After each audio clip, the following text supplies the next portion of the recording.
And now, the Two Guys, One Shaker Cup podcast, hosted by Joshua Shaw and Ryan Buckeye. What's going on, everybody? Welcome inside Two Guys, One Shaker Cup podcast. Josh Shaw rocking the polo, the green grass, and the backwards hat. Also, most likely, I think we've had like 3 episodes where you had a buzz cut and the comb over. So I feel like you're going to be on your A game for this episode, which is big because it's a big episode. I try to bring my A game each time, but I think I fall short a lot. Yeah, story of your life, Josh Shaw. I can ask your girlfriend the same thing. Here we are talking about a topic that follows up a topic. We recently talked about gender inequality within sports nutrition, which I thought was a wonderful topic, and I think we've got good engagement. I think for the most part, the overwhelming response was in agreement with us.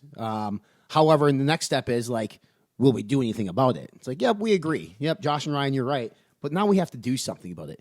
And the topic today is on the same grounds of conversation, maybe one that's a little bit more uncomfortable. And I don't mean that because I feel like the female conversation could be uncomfortable for some people, but when it comes to race, especially now in 2020, especially given the lighting, all the events that come to light in 2020 and how we obviously know that racism is still alive and well in this country and across the world, we take a look at that in sports nutrition and say, okay, is there inequality or is there a gap between, the white male and the minorities? And I think for us, Josh, though, I think it's very important for us to paint the picture for our listening and viewing audience, define race within our space, because I think a lot of people right away think white, black, right? Like that's where their mind goes to. But there's, there's Mexican, there's Hispanic, there's Middle Eastern. I mean, we actually, surprisingly, I've worked with a lot of companies that their leadership team, it's not white males, and it's actually refreshing. Yeah, I think both of us had kind of different paths to this topic in terms of like inspiration. I think you had, right after the time of some of the kind of like social unrest, you had somebody ask a question around Black-owned businesses in the sports nutrition space. So like, who should you support? Yeah, and because I asked you that question. Yeah, and I actually had a similar kind of question asked to me from one of my clients where they were asking me to kind of come up with some broader CPG brands and just kind of create that list, because they were kind of looking at that the same way. And I think a lot of people started to look at it that way and say, hey, who does own some of these companies? Because there are the companies that obviously are the front-facing entrepreneur. We know who they are or whatever. But there's a lot of companies that maybe we don't know, or right. We don't know who the senior leadership is, or we don't know who the upper management is, or we don't know any of that unless you kind of work behind the scenes and you know them or whatever. But I think overall, this was a question, I think a hot topic right now. A lot of people are trying to ask those questions to get the information. And I think at this point, they're looking at maybe, hey, are we not noticing certain brands that we should? I think there's a lot of times with the echo chamber of like, you're used to, in the crowd that you're in, you hear the same, talk about the same brands, and then all of a sudden you get closed off. And in today's market with so many brands, you tend to just think, hey, I know all the ones I need to know about, that's it. And then you just move on because It's so complex. There's so many of them. But I think because a lot of times there's that mirroring effect or echo where you start to hear the same things you say, that ultimately it just puts you in kind of a box. And I think that was similar to what we were talking about with just women in the industry. And I think that there's a similar topic that needs to be had in terms of just minority-owned businesses or just minorities, how they're represented in the sports nutrition space. I think too, like to distinguish between brand owners and retail level owners as well in this space, because there's a lot of retail store owners who are minority owners. I mean, like minority in terms of what we consider race in the country. They're not just white dudes owning all these sports nutrition stores. There are a lot of people that are trying to live the American dream by owning a brick and mortar. And I sell to many of them through our Fit Butters platform, and I think it's refreshing. It's cool. It's good to see other people that can obviously get involved in the space, but I obviously, like, we can talk about, I think for me, it's a lot harder to have the conversation about Black-owned sports nutrition brands or ran versus minority-owned, because minority-owned, like, at the top of my head right now, I have like 5 or 6 that I know that I work with for Fitness Informant, and they're great people. Then the question is, do they get the same type of response? Do they get the same type of respect? Do they get the same type of chances as potentially a white-owned business? And I don't know. I honestly don't know the question because I'm not involved in that. You've obviously worked closer to some of these businesses, and I don't know if that – I don't know what you'd call it. If that, like, if people have embedded people to potentially not buy from brand ABC because they're owned by a minority. And first off, let me just be on the record and saying, if that's any of you listening, like, that's bullshit. You should never, ever allow yourself to make a decision based on somebody's race, ethnicity at all. But I'm sure it exists today. Yeah, I think it comes down to like conscious, subconscious in terms of like consciously, I think a lot of people would side with you 100% and say, I never do that. But there are things subconsciously that have been built into us from wee little kids that we just don't even realize is happening. Right. And I think that sometimes when we are in that autopilot mode, decisions get made where sometimes you make a one that maybe you look back in hindsight and go, oh, that could have been the case where I might have not made the right decision. I think that happens in business all the time. I don't think that anybody listening to this should be thinking like it's a complete fair system. It's not. And not to say that life is fair and all of that. I totally am on the side of, that this is a kind of a dog-eat-dog world, and there's a lot of those things. But when you build in systems that hold somebody down, that they can't get above a certain thing, that's when it starts to get wrong. It should be a free system, meritocracy type of a thing where the best win, the best produce, the best win type of a situation. When we were kind of considering this, I was thinking with sports nutrition and how, again, when we talk in sports nutrition, there's a lot around like the newness of the industry because it doesn't have this like huge legacy way back to a time before there was, when we had segregation and stuff like our industry came after that point in terms of when it, became who it is today, I guess. But I'm thinking like way back towards like where maybe most of, and this maybe is from an African American or Black perspective, is that a lot of the I guess people that were in the industry, known in the industry initially, would be from like the bodybuilding world. Right. And the two best bodybuilders, arguably, and maybe the three best bodybuilders if you count Phil Heath, but it's like are all Black. I mean, so it's one of those things where I think that in terms of an athletic standpoint, I don't think anybody's ever looked down on another race and said that was the case. Now, that's one thing. When we move into like the business world, that's maybe a different thing. But with Ronnie Coleman and Lee Haney and Phil Heath, I mean, they all own supplement brands.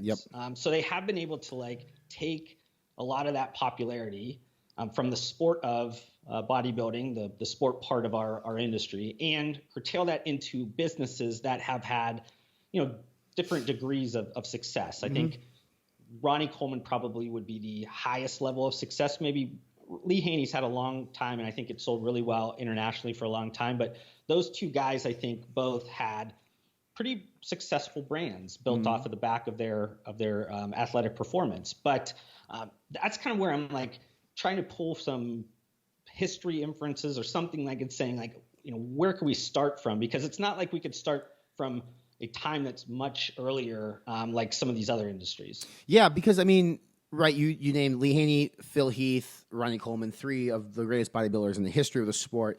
But their brands, I mean, Ronnie Coleman's brand is still relevant today, more so probably across the pond than here. But it's still doing big business in certain parts of the country. But I was thinking the same thing, like the most successful bodybuilders, even in the women, are not Americans. Like, I mean, they are either minorities or different ethnicities. Like, even on the female side, they're not like United States of America, your typical white people. That's not the case. It's just that the people in charge or the people in the C-suite typically are, it seems like. And I love, you and I have talked about Shark Tank like 100 times. One of my favorite sharks on Shark Tank is Jamin John. Like, he founded FUBU. His story is amazing. I saw him talk one time, and it's actually super inspiring. And it's like, maybe more people need to listen to someone like him talk. I don't know, because it's just, anybody can do anything. And if you think for whatever reason, because the color of your skin puts you at a disadvantage, like, I don't want you to think that. I don't think that's true. And it shouldn't be true in this space. And if it is, it's because there's bigotry somewhere within this space that should be eliminated. And it's sad. I mean, maybe they're maybe African Americans or Hispanics just aren't interested in sports nutrition and owning a company here. I don't know, but like, it would be super interesting to get feedback from people involved in that and say, like, were you not given certain chances, or did you find something difficult because of that? And because you and I are your typical white males. I mean, we're the most privileged in the world. Like I think we've talked about this. Like we've talked about this on a recent episode. We'll never know what it's like to have to go up against challenges that others face. And in this space too, it's the boys club. We talked about that on the female one. It's generally been the white boys club, like not just boys club, like the white boys club. You go to the bar at the Olympia or the Arnold, it's still kind of the same. It's just a group of white men hanging around putting drinks on business's tab, and that hasn't changed in 20 years. So, I mean, do you think it's going to change? And if so, like, when? I mean, it definitely should. I mean, I think if you look at last numbers are somewhere, I think maybe 13 to 14% of America is made up of Black Americans. And then if we consider Hispanics and all the other kind of races, I mean, I don't know what date it is, but at a point very soon in history, in the future, I think whites are not going to be the majority anymore in America. So it's one of those things where if you are selling any product or any service or anything, and you're looking at your potential consumer groups out there, odds are if you're a white male, it's not going to look like you have the majority so you're going to have to learn how to market, how to speak. And there's an opportunity for people of color to be able to speak to them in a much more authentic way, obviously. So I think it's one of those things where it's a huge business opportunity. I think there's a ton of opportunity for people to get into this space from a minority and saying, like, what could we do here? And I think I looked at some like health statistics because I always remember these things, but I don't keep it to memory. But I was looking at some of the things around obesity with Black and Hispanic, and they were close to 50% of Americans at this point, and most of them have a higher rate of death from like heart disease and a bunch of other nutrition-related illnesses. So I think at that point, when you have a whole group of individuals that are struggling with something that supplements can have some effect, not to say that that's the whole thing, but I think you obviously, if you're an entrepreneur in the space, you can start to create those systems, create those conversations with individuals that look like you and say, hey, we're struggling with this as a race. We should be looking at our health, nutrition, all of those things in a much different way. So for me, I think as like a business strategist, it seems like there's a ton of opportunity out there. It's just a matter of, like you said, I don't know if it was always something that maybe seemed attractive. Maybe you don't see as many people like you succeeding in the space. So you think, I don't have somebody to look at and say, hey, this is what it is. I mean, I don't know. I can't really put myself in the shoes there, but I think that there is, from a business strategy standpoint, just a ton of opportunity that makes sense. If I were to ask you, Josh, what is the most popular sports nutrition brand in our space owned by a person of color, what would you say? I would probably say Ronnie Coleman. That would probably be the one that I would say, outside of like maybe if you move into like the minority ownership stakes of like celebrity owned brands, if you consider like something like Oprah owning like part of Weight Watchers, or LeBron owning part of Ladder, or those types of brands you could kind of come up with. But if you're thinking about something that is 50-50 or higher of an owner, I think it's going to be Ronnie Coleman at this point. It's hard. I mean, you hesitated, and you've been in this space for how long? Yeah, more than 10 years. That says something, right? I mean, for me, it's like, okay, yeah, probably Ronnie Coleman, and then you think of like, we think about like Sparta Nutrition, Olympus Lifestyle, Olympus Labs, and they're around. They're minority owned. Like they were pretty. I know Sparta was big for a while. Not sure what happened to them now, but I mean, that nobody would know that though, because like they don't promote that, right? Yeah. They don't. I mean, those individuals, that family never put themselves out there on social media. So that begs the question: like, if you're a minority owned business or you're a Black owned business, do you celebrate it? Do you tell people about it? Do you let people know? I mean, because we've said in the past, like when you do good things, cause marketing, tell people about it. And I called people on the Gender Inequality podcast, said, listen, if you have women in leadership roles, celebrate it. I'm going to say the same thing. If you are a minority-owned business in a space, Celebrate it. Let people know. Show yourself on social media. And maybe I'm not following the right brands. I don't know. Maybe maybe I'm the ignorant one. And I apologize if that's the case. I don't want to be. I want to know more. I mean, I know, for instance, like Apollo Nutrition, Robbie over at Apollo Nutrition. He's not from America. Like, he came over here for a better life with the American dream. I know that because I know him personally. But again, had I not known him personally and just based on, say, Apollo's social channels by themselves, I wouldn't know that. I mean, so I don't know. I mean, should they get out there and put themselves out there more? Should they let people know, hey, I'm a minority-owned business. I'm a black owner. Like, should that be something they do? Yeah, I mean, I think they should. I mean, I think that you need to tell your authentic story. I think there's obviously the issue a lot of times where people just don't want to get out in front of things. Mm-hmm. So there's trying to figure out a way to overcome that is part of the case. There was, I think, the conversation we had around one particular brand that I know that I called out in terms of being a black-owned business, a supplement brand, was a company called Natureaid, which is a very old legacy brand from like the 20s. It was like a health food brand, but it was bought by two black males in 2012, I think. They basically were, I think, Duke grads, moved to LA. They were basically had a whole health and kind of journey in terms of like them really battling the LA school district to get a lot of the junk food out of the biggest school district in the country, like doing all these things. I think the Clinton presidency was like really putting them on out there and saying, hey, these guys are really doing great. Well, they kind of tried to figure out, how do we help more people outside of LA? They ended up purchasing this brand, but a lot of it is around highlighting some of those things I talked about with like health related illnesses for the minority race. And a lot of those things, they call that out specifically. A lot of their products would be a little bit outside of our purview normally because they are sold in mostly like mass food, drug, and they're at a price point specifically for their goal. Is like they wanted to have a product that was a good product, but priced effectively in the most mass channels because they knew that's where minorities were going to shop for these products more than likely. They weren't going to go into a GNC or a vitamin shop. They needed to be at Walgreens or Walmart or Albertsons or Kroger's or things like that because they knew they'd be able to reach more people at that point and at a price point that makes more sense. So that was one, like, at least, I guess, story that resonated with what you were saying. But I think vast majority of, be it women-owned, minority-owned businesses have not, at least from my understanding, all the research I've ever kind of done, I haven't had it amplified to the point where the majority of people knew about it. I mean, it's me, you, and I are super deep into this world, right, and we can't, name, 20, 30, 40 brands. So if there are, they're just not doing enough to amplify themselves to have the majority of the people know about them. Because if we knew more about them, I'd imagine that we would amplify them a little bit more. But it's like 100%. You have to get to the levels before you can move to the next one. I think we just haven't had as many of them, maybe, that we've seen. I don't know. The person who could have crushed it was C.T. Fletcher. I mean, he could have done a really good job. I mean, he had a massive YouTube following. Obviously, he's older now. He's had some health problems. But it's just, I think, here's the thing. Like, just because you have an influence in the space doesn't necessarily mean you're going to be a good brand owner, right? I mean, you have to learn how to manage finances. That's stupid hard. Even for people who went to MBAs like me and you, like, I hate doing my accounting. I hate doing the financing. It drives me insane.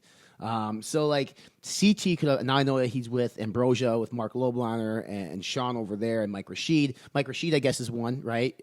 We could talk about him, with Ambrosia, but I wouldn't say that Ambrosia is super popular. Like, I mean, they're pseudo popular through certain channels, but so Mike Rashid is one. But I mean, again, you find yourself hard pressed to find an individual of color, whether it be female or male, in a brand owner role. So let's dig further then. How about a person of color in a leadership role?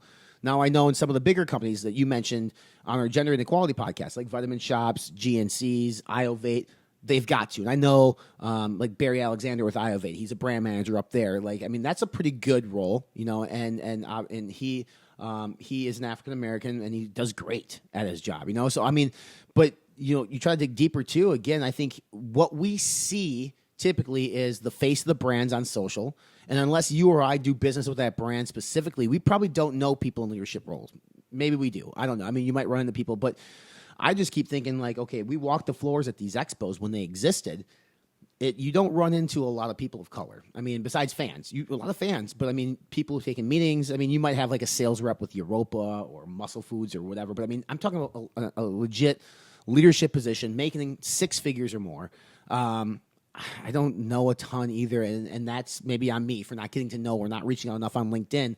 But I would like to see more in those positions as well. It doesn't have to be a brand owner. Maybe you're not. Maybe that's not what you want to do, and that's fine.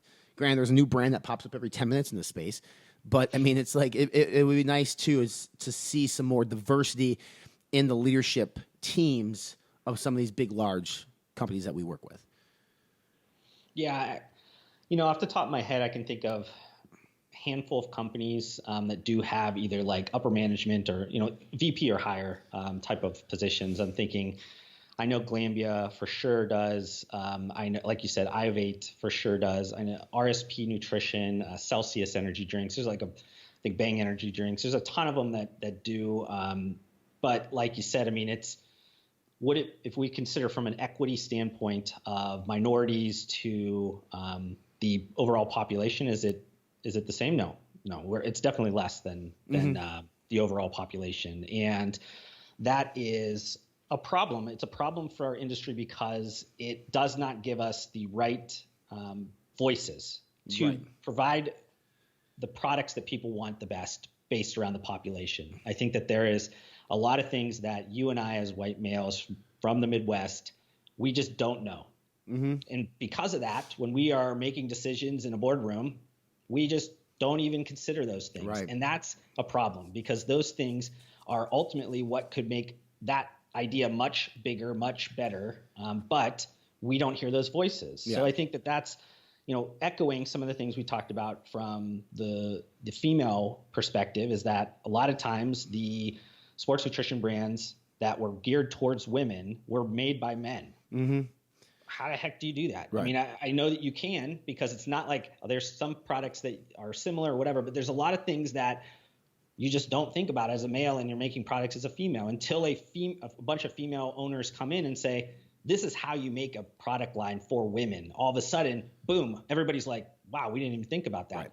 Same thing needs to happen right now with minority-owned businesses where you go, hey, the way that you market, the content, the whatever it is, like there's a way that things need to be delivered that would be much more effective if those voices were in the room. It's just not in the room right now.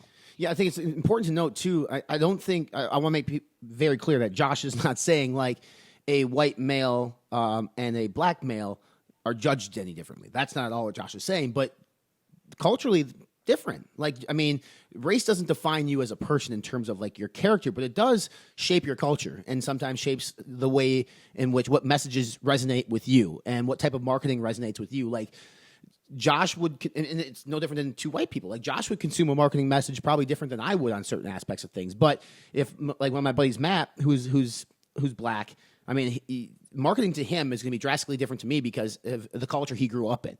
So he's not any less of a human being than me by any chance, any means. But you do speak differently, and that doesn't mean you speak down or you speak whatever. It's just the type of messaging resonates differently with different people, and that's obvious. Like we need to understand that as a society. Like there's nothing wrong with admitting that we receive messages differently based on race. Sometimes we do, but that doesn't mean that doesn't mean we should sell a product differently to a person of color, just like we shouldn't sell a product differently to a female. We shouldn't half dose a product to a female because they're female, right? If it's the same type of product, it's just the communication type of thing. So, yeah, I mean, I just think it'd be a breath of fresh air. I look around, and it's not even, I think it's important, too. It's not just sports nutrition, and we said this before, too, but use the NFL, for example, right? They had to literally put a fucking rule in place so that way black coaches would get interviews, Josh. That's what they had to do. They had to mandate a rule that at least one person of color must be interviewed every time there's a head coaching vacancy. That's I mean, that's kind of like bullshit, right? That's really fucked up if you think about it. That the organization, the nonprofit organization in which you work for is mandating that as an organization you must interview somebody of color because we just weren't doing it. And the NFL isn't that much different than sports nutrition in terms of how we're ran. It's traditionally the boys club in the NFL, right? And the boys club in sports nutrition. We're never going to mandate, that there has to be this because it doesn't work that way. But it just tells you how far we are still behind, not even in sports nutrition, but just in the entirety of business leadership and business ownership. It's just where we're at. And it's 2020. And it's kind of disgusting that we still have to have these conversations that this shit still exists today. Yeah, if we take sports nutrition and we broaden it a little bit towards maybe active nutrition or just like self-care, health and wellness, you kind of think about it more holistically. When you start to peek into that world and you start to peek into more of like the beauty or the personal care or just general health and fitness, those types of things, you'll see a larger collection of minority-owned businesses, women-owned businesses, all of those things. They're in the sports nutrition world. We've been lucky enough, at least lately, to have a lot of the trends of more functional CPG has come from sports nutrition. A lot of those things we were doing years and years before, and people have followed us later on. But unfortunately, there's things that we lag the bigger CPG category in, and this is one of them, is that we should be looking at that as an inspiration and saying, hey, there's been a lot of really strong businesses that have come out, be it from Black women-owned or minority-owned, that have figured some things out that maybe make sense. So is that providing capital to those businesses? Is that providing them an opportunity? Is that what it is? I'm not exactly sure the first step, but there needs to be some inspiration pulled from that, because I think that if you're looking at it and saying, well, there just hasn't been anybody that's been all that good. I don't think that's the case. I think that it's more of the NFL thing where they just haven't been given the opportunity. Right. Nobody's really given a fresh look to it. And I think that is sometimes the first step is just through education and learning more and trying to put yourself in that position and saying, hey, what within this world is holding this back? Is there something that is outside of a normal competition thing that you have to look at and go, right, we have to eliminate this? Maybe those are the things that the industry needs to kind of look at as a whole and say, are we self-auditing ourselves enough to take out all of those elements? Right. I don't know. I would find it interesting because you just mentioned before something like 14%. Did you say the 14% of the population is African? Is for African American. Yeah. Okay, so that's the population of the United States. Yes. Right. I would be interested. What is the buying population within the category of sports nutrition, and what percentage of that are white, and what percentage of that are minorities? Let's just put them as a whole. I mean, is it 50-50? I don't know what it is, but it'd be interesting to see really who are the individuals buying this stuff.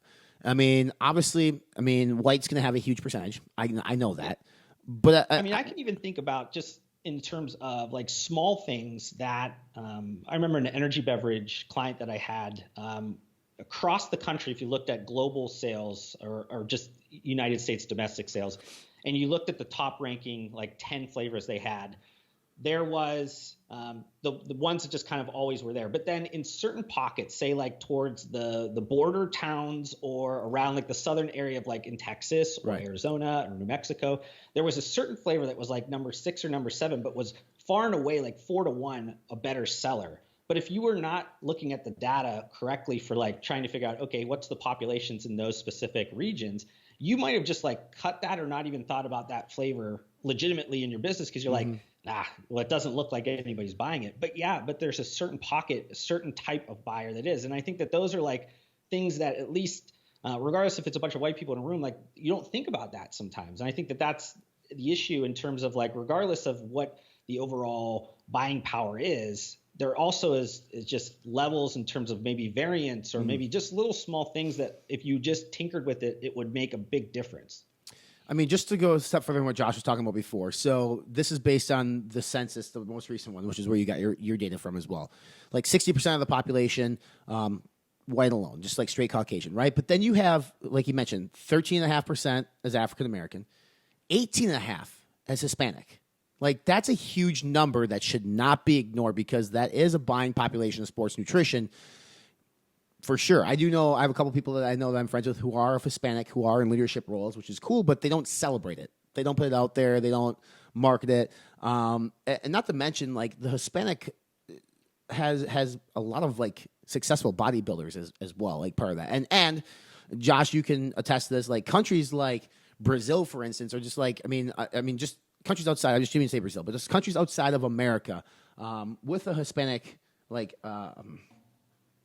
emphasis, I guess. I'm trying to think of the word to say. They spend a ton of money on American brands at these expos and stuff too. Like you go to them and there is. But so you would think that this would present an opportunity for many of these brands to take advantage of that, or at least put somebody in a position that says, hey, we are underserving this population.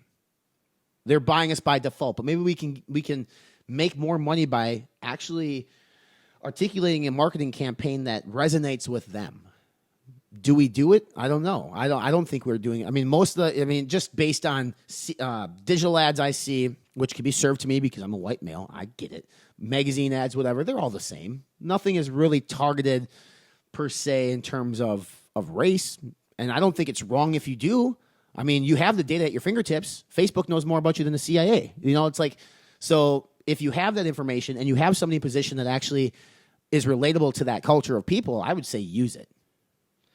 I don't know if they had it at General Mills, but I know a lot of the large CPG brands have a specific marketing leadership role that's usually around ethnic marketing or whatever they call that term. But it's like, I know beverage does it really well. I know that like Monster specifically, they have a ton of objectives in terms of how to activate certain collections of individuals differently. So they'll maybe go after certain maybe Latino performers. Or they'll go after maybe certain car shows that are more populated than that. Like they tend to like put activations to relate to them, be it social influencers or whatever. But they really are thinking about, hey, how are we, in terms of our voice, specifically kind of taking some degrees different from our central ideology or kind of strategy and saying, hey, where do we go with this? How do we manipulate it a little bit towards the people that are going to hear this the best way? It's one of those things where if you take a central idea, a central communication idea, you do need to maybe switch up a little bit to make sure it's being understood or I guess absorbed the right way. Like you were saying before, it's not necessarily that you should be pricing things different or different products or whatever, but it's a communication strategy a lot of times, a marketing strategy a lot of times. And to your point, in our industry, obviously from a personalized standpoint of digital marketing, we're only getting served the things that we fit into the buckets, so we don't get to see it. But if you look at just more of like the broader marketing ones that aren't necessarily digital, you don't see a lot of that emphasis that's put on there. And that maybe because our industry is not big enough yet from a brand size, like where you don't have a ton of $100 million brands that have the marketing budget to go outside of their I guess where they think they're going to get the best bang for their buck. They just don't want to take a risk. So maybe that's part of the case, and maybe we do take for granted maybe some of those bigger CPG brands that you say, oh, obviously they're doing it, so we should do it. But they also can do it and take risks and whatever. I mean, Mills, we definitely had that group. We came out with Cinnamon Toast Crunch churros, which are delicious if you've never had them, specifically for the Hispanic culture, and it killed. Like it just killed. It was the same thing. All it was a shape difference. That's all it was. Same exact ingredients, everything else, pretty much. But it'd be interesting. I want to hear. I hope people listen to this, and I hope that we get some feedback. Because, I mean, you look at, as we wrap this up, Redcon, we always talk about them, but they're a marketing machine. They spend a lot of money on digital. I'm going to actually pick the brain of their marketing director, Ryan Mohan, and say, do you serve a different experience to different cultures and different races? Like, I mean, you can. I know you can. You have an amazing back-end platform that is emphasizing personalization coming out. So is that in your plans? Are you planning on providing a different UX based on culture, based on race? And if so, like what that is? Because that would be an interesting topic. I mean, because we're not there yet, but is that where we're going? And if so, I don't have a problem with that. I think it's great. Yeah, he would be a great person to ask, because I know before he was at Redcon, he had done a lot of work for venture-backed consumer brands. So they had the money to be spending on things like that. So he's probably has a long history of knowing if this is going to be something that Redcon puts in play, and then it's kind of follow the leader mentality. Hopefully, sometimes when you do something great, the people will follow it, and it just helps that tipping point. Build it, and they will come, Josh Hall. Yep. If you like the episode, hit that subscribe button, whether it's on iTunes, Spotify, watching via YouTube, write us a review. It helps out the algorithm. At Jay Shaw Consulting, at Fitness Informant, at 2 Guys 1 Shaker Cup. Literally every social media platform there is.